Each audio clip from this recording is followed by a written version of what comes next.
നമുക്ക് പുറത്തൂടെ കൂടെ സുഖമായിട്ട് കിട്ടിയില്ല. അത് പുറമേ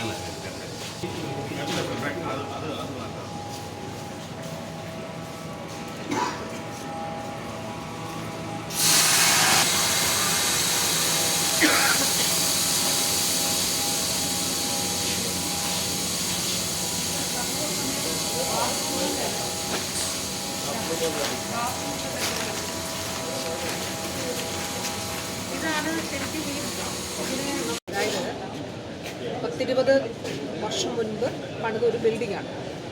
ആ ബിൽഡിങ്ങിൻ്റെ തൂണുകളെല്ലാം തന്നെ, താഴെയുള്ള തൂണുകളെല്ലാം നിങ്ങൾ എല്ലാവരും കണ്ടു. താഴെയുള്ള തൂണുകളെല്ലാം തന്നെ ദ്രവിച്ച് കമ്പി കാണാനായിട്ട് കഴിയും. അതിൻ്റെ മുകളിൽ തന്നെ പാരപ്പെറ്റിലും എല്ലാം അടർന്നു മാറിയിരിക്കുന്ന സാഹചര്യം.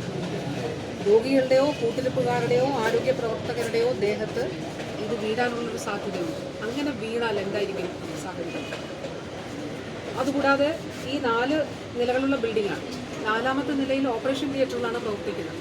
ഇപ്പോൾ ഡോക്ടേഴ്സ് അതിനകത്ത് ഒരു ഡോക്ടറിനോട് പറഞ്ഞത്, ഇപ്പോൾ നമ്മുടെ ഈ മുട്ടുമാറ്റിക്കൽ ശസ്ത്രക്രിയക്കൊക്കെ ഇംപ്ലാന്റ്സ് ഒക്കെ ഉണ്ട്. ഈ ഇംപ്ലാന്റ്സ് ഒക്കെ വെച്ചിരിക്കുന്ന സ്ഥലങ്ങളിൽ വെള്ളം ഇറങ്ങിയിട്ട് പൂപ്പൽ പോലെ, അതായത് അത്രയും ലീക്കേജ് ഈ ബിൽഡിങ്ങിനുണ്ട്, ചോർന്നൊലിക്കുന്നുണ്ട്. അതുകൂടാതെ ഓപ്പറേഷൻ തിയേറ്ററിൽ വെള്ളം ഇപ്പോഴും ലീക്ക് ചെയ്തുകൊണ്ടിരിക്കുകയാണ്. അതിൻ്റെ വീഡിയോ എടുത്ത് തരാൻ പറഞ്ഞിട്ടുണ്ട്. നമുക്ക് ഓപ്പറേഷൻ തിയേറ്ററിലേക്ക് കയറാൻ കഴിയാത്തതുകൊണ്ട് ഓപ്പറേഷൻ തിയേറ്ററിന് സമീപമുള്ള മുറിയിൽ. അപ്പോൾ ഈ സാഹചര്യത്തിൽ എന്താണ് നമുക്ക് ചെയ്യാനുള്ളത്? അവിടെ ഈ ബിൽഡിംഗ് പൂർണ്ണമായി ശരിയാവണ്ണം രോഗികൾക്ക് പ്രയോജനപ്പെടുന്ന രീതിയിൽ രോഗികളുടെയും കുട്ടികൾക്കാരുടെയും ആരോഗ്യ പ്രവർത്തകരുടെയും ഒക്കെ സുരക്ഷിതത്വം ഉറപ്പാക്കുന്ന നിലയിൽ ഇത് മെയിൻ്റനൻസ് ചെയ്യുക എന്നുള്ളതാണ്. അപ്പോൾ ആരോഗ്യവകുപ്പ് പരിശോധിച്ചത് ഇതൊക്കെ നമ്മൾ ഈ കമ്പിയൊക്കെ തെളിഞ്ഞിരിക്കുന്ന കാണുമ്പോൾ നമുക്കൊരു ഭയമുണ്ടാവുമല്ലോ, ഇതിന് സ്ട്രെങ്ത് ഉണ്ടോ? അങ്ങനെ എഞ്ചിനീയറിംഗ് കോളേജുകളെ ഉൾപ്പെടെ എക്സ്പേർട്ട് പാനൽ കമ്മിറ്റികളെ ഒക്കെ തന്നെ വിളിച്ച് ഇതിൻ്റെ പരിശോധന നടത്തി, ശാസ്ത്രീയമായിട്ടുള്ള പരിശോധന നടത്തി. ഇതിൽ നിന്ന് ഇത് കോൺക്രീറ്റ് എടുത്ത് തന്നെ പരിശോധന നടത്തി, ഇതിന് സ്ട്രെങ്ത് ഉണ്ടോ എന്നുള്ളത് പരിശോധിച്ചു.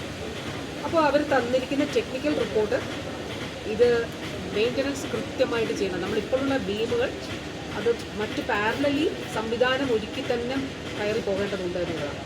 അതുപോലെ മുകളിലെ ലീക്ക് അടയ്ക്കേണ്ടതുണ്ട്. ബാത്റൂമുകളൊക്കെ തന്നെ ബ്ലോക്കാണ്. ഇതാണ് സാഹചര്യം. ഈ സാഹചര്യത്തെ മുൻനിർത്തി 20 വർഷം മുമ്പ് പണിത ബിൽഡിംഗാണ്. 46 കോടി രൂപയുടെ 2 ബ്ലോക്കുകൾ ഇവിടെ നിർമ്മിക്കുകയാണ്. അതിവേഗം നിർമ്മാണം മുന്നോട്ട് പോകുന്നു. ഒരു പഴയ ഒരു അഡ്മിനിസ്ട്രേറ്റീവ് ബ്ലോക്ക് പൊളിച്ച് അവിടെ ഒരു ബ്ലോക്കും, അതോടൊപ്പം ഇപ്പുറത്തുണ്ടായിരുന്ന ഒരു വേക്കൻറ്റ് സ്പേസിലാണ് ഒരു ബ്ലോക്കും ഉള്ളത്.